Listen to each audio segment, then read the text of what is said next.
पूर्व में भगवान विष्णु से शिव चरित्र का वर्णन सुना। शिव और उमा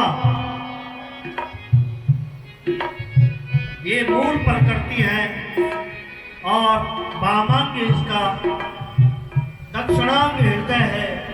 ब्रह्मा विष्णु और शिव मरीचि अत्रि अंगिरा पुलस्त्य पुलह क्रतु भृगु वशिष्ठ दक्ष और नारद ये ब्रह्मा के मन से उसी समय संध्या देवी का प्रकट हुआ और ब्रह्मा बोले न तादृशी देवलोके न मृते न रसातले कालत्रम्ये पीवे नारी संपूर्ण गुणशालिनी। संपूर्ण गुणों से युक्त वैसी स्त्री न तो देवलोक में मिलेगी, न मृतलोक में मिलेगी, न पाताल में मिलेगी और न कहीं इस ब्रह्मांड में दूसरी होगी।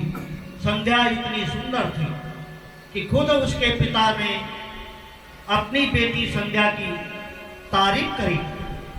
संध्या के पश्चात ब्रह्मा जी ने एक पुरुष परम सुंदर तप्त सुवर्ण की सी कांति वाला स्थूल वक्ष स्थल वाला सुंदर नासिका घुंघराले बाल मिली हुई भौएं नील आकृति वाला सुंदर आंख नेत्र मुख वाला शंख सी गर्दन वाला मछली के चिन्ह वाला पुष्पों का धनुष बाण धारण किए हुए उसकी अवस्था 16 वर्ष की थी।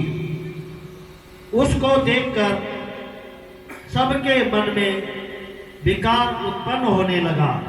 ब्रह्मा जी बोले कि तुम्हारा नाम कामदेव होगा। तुम पुष्प के 5 बाण धारण करोगे और आशीर्वाद देता हूं कि तुमसे कोई बच नहीं पाएगा।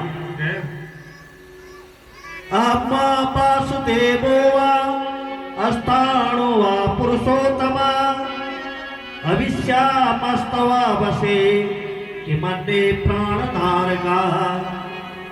ऋषियों ने कामदेव को कहा कि तुमने हम सबके मन को मथ डाला है, इसलिए तुम्हारा नाम मनमथ होगा। तुम्हारे समान कोई सुंदर नहीं है, इसलिए तुम्हारा नाम काम होगा। ब्रह्मा जी बोले तुम सबको मदोन्मत्त करोगे, इसलिए तुम्हारा नाम मदन होगा। तुम सौंदर्याभिमान से युक्त रहोगे, इसलिए तुम्हारा नाम कर्दम होगा। कामदेव के 5 बाण को उनको दिए। हर्षण नामक बाण दिया, रोचन नामक बाण दिया, मोहन नामक बाण दिया, शोषण नामक बाण दिया और मारण नामक बाण दिया। ये 5 बाण जो है कामदेव को दिए गए। कामदेव ने अपने पिता ब्रह्मा से के वरदान का परीक्षण करने के लिए सर्वप्रथम उन्हीं पर अपने बाणों का प्रयोग किया।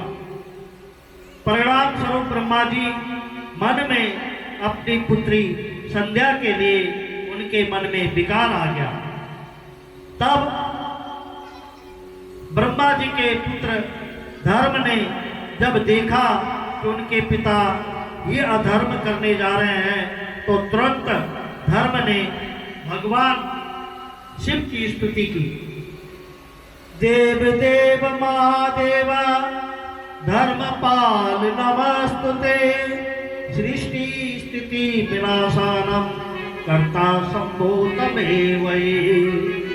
भगवान शिव तुरंत वहां प्रकट हो गए और उन्होंने ब्रह्मा जी को खूब फटकार लगाई।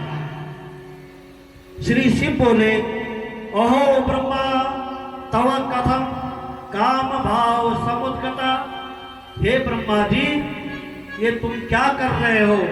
अपनी कन्या को देखकर आपके मन में काम विकार कैसे उत्पन्न हो गया? यथा माता च भगिनी भ्रात पत्नी तथा सुता येता कुदृश्या कदापि पिपाश्रिता। बुद्धिमान पुरुष को माता, बहन, भाई की पत्नी तथा कन्या इनको एक समान दृष्टि से देखना चाहिए। इस प्रकार सदाशिव के वचन को सुनकर ब्रह्मा जी को खूब ग्लानि हो गई। अपने मन में वे पश्चाताप करने लगे। उस समय उनके शरीर से पसीना गिरा और उस पसीने से 64,000 अग्निश्वास तथा 86,000 वैरसत पितर का जन्म हुआ। दक्ष के शरीर से भी श्वेत पसीना पृथ्वी पर गिरा। उससे परम मनोहर रति का प्रादुर्भाव हुआ। इधर कामदेव ने भी जन्म ले लिया और रति ने भी जन्म ले लिया। जब ब्रह्मा जी को ज्ञात हुआ कि कामदेव ने उनके ऊपर अपने बाण का प्रयोग किया था, तब ब्रह्मा जी ने कामदेव को शाप दे दिया। ब्रह्मा जी बोले, भवने ताग्नि निर्दग्ध कर्दपो दर्प मोहिता भविष्यति महादेवे कृता कर्म सुदुष्करम। ब्रह्मा जी ने कहा कि हे गंधर्व, तो शिव की नेत्राग्नि से भस्म हो जाएगा। कामदेव ने क्षमा याचना मांगी और ब्रह्मा बोले कि जब शंकर जी विवाह करेंगे